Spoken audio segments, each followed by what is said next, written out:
जय श्री राम, जय श्री महाकाल। नॉर्मली मेरा पेनी स्टॉक्स के ऊपर कभी भी बहुत ज़्यादा पॉजिटिव रुझान नहीं होता है। और जिस तरह से ये कंपनीज हैं, जेपी पावर टाइप की कंपनीज, मेरा वैसे भी उसमें इंटरेस्ट कंपैरेटिवली काफ़ी कम होता है। बट आप लोगों के इतने सारे कमेंट्स हैं इस चीज़ के ऊपर कि हमें जेपी पावर के ऊपर एक डिटेल वीडियो चाहिए, तो वो बनाना तो मेरा धर्म भी है और मुझे बनाना भी चाहिए। उसी के ऊपर एक डिटेल वीडियो आपके सामने रख रहा हूँ। बट ये ध्यान रखिएगा, कोई बाइंग सेलिंग रिकमेंडेशन नहीं है। इसको बाइंग सेलिंग के हिसाब से मत देखिए।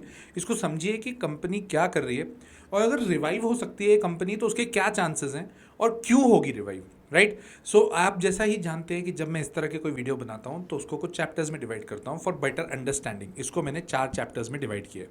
सबसे पहले हम लोग बात करेंगे कंपनी का बिजनेस के बारे में। सेकेंड, हम लोग बात करेंगे कंपनी के पीछे न्यूज़ क्या चल रही है। Third, we'll be talking about the financials. And fourth, technicals. Last में मैं आपको ज़रूर बताऊंगा कि मैं इसमें इन्वेस्टेड हूं या नहीं, या आगे सोच रहा हूं क्या कि इसमें इन्वेस्ट करूं या नहीं। So let's begin with the first chapter, that is business. ये कंपनी क्या कर रही है। जेपी पावर मतलब पावर बेस्ड कंपनी है।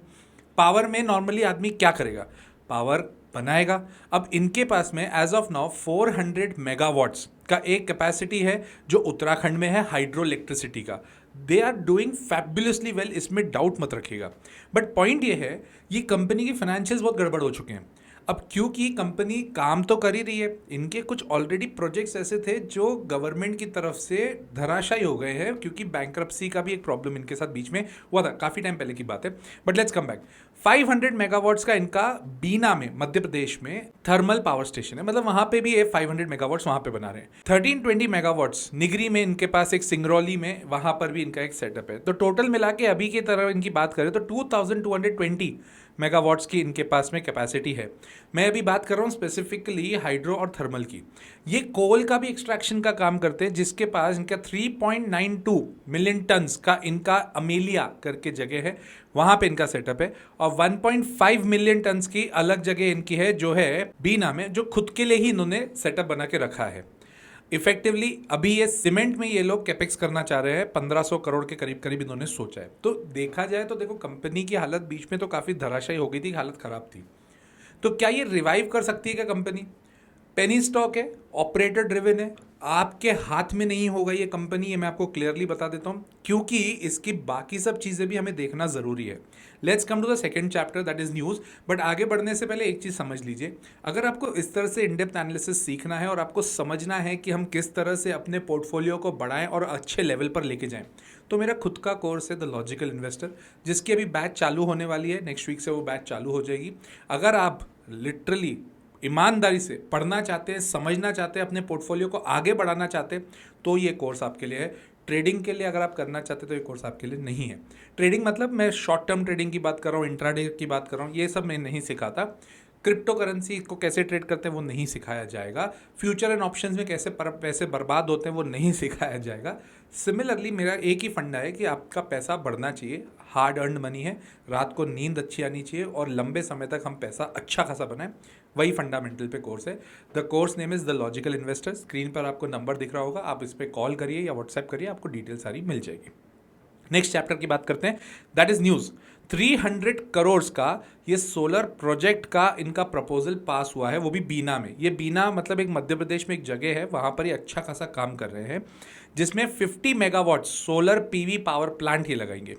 That's a good point. Adani power ने इनके ऊपर बिड किया है।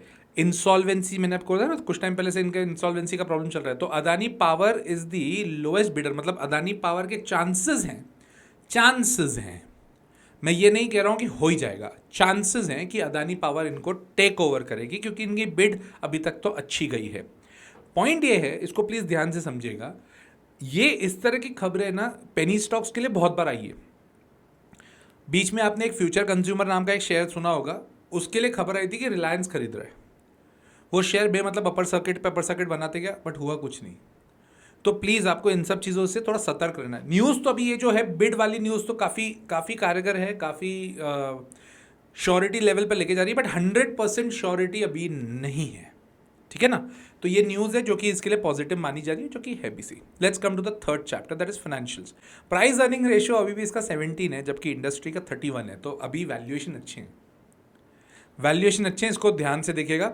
रही बात अगर मैं इनके क्वार्टरली रिजल्ट्स की अगर मैं बात करूं, तो सेल्स 1583 करोड़ की थी जून 25 क्वार्टर में।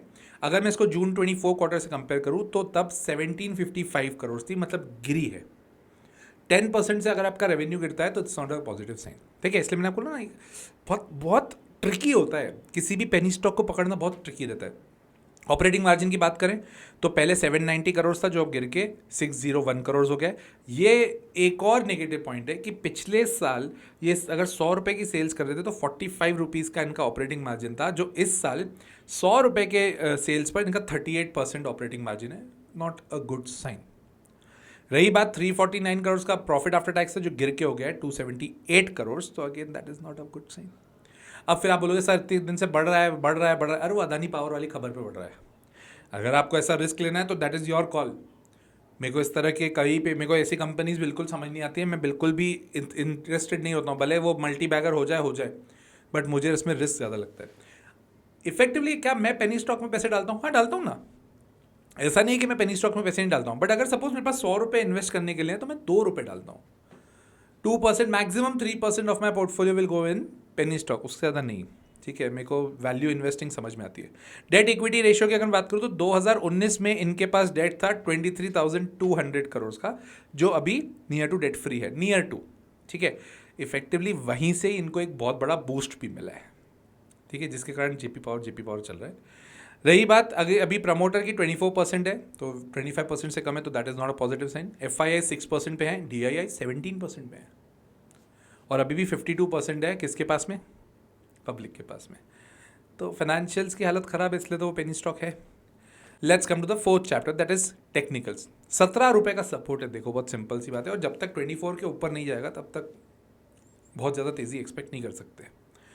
अब ये मैं आपको एक और चीज़ बताता हूँ, आप एक बार इंस्टाग्राम पे सर्च भी करिएगा, मैंने जेपी पावर के ऊपर पहले भी रील डाली है जिसमें मैंने क्लियरली बोला 24 उसका एक सपोर्ट है, मतलब सॉरी रेजिस्टेंस है।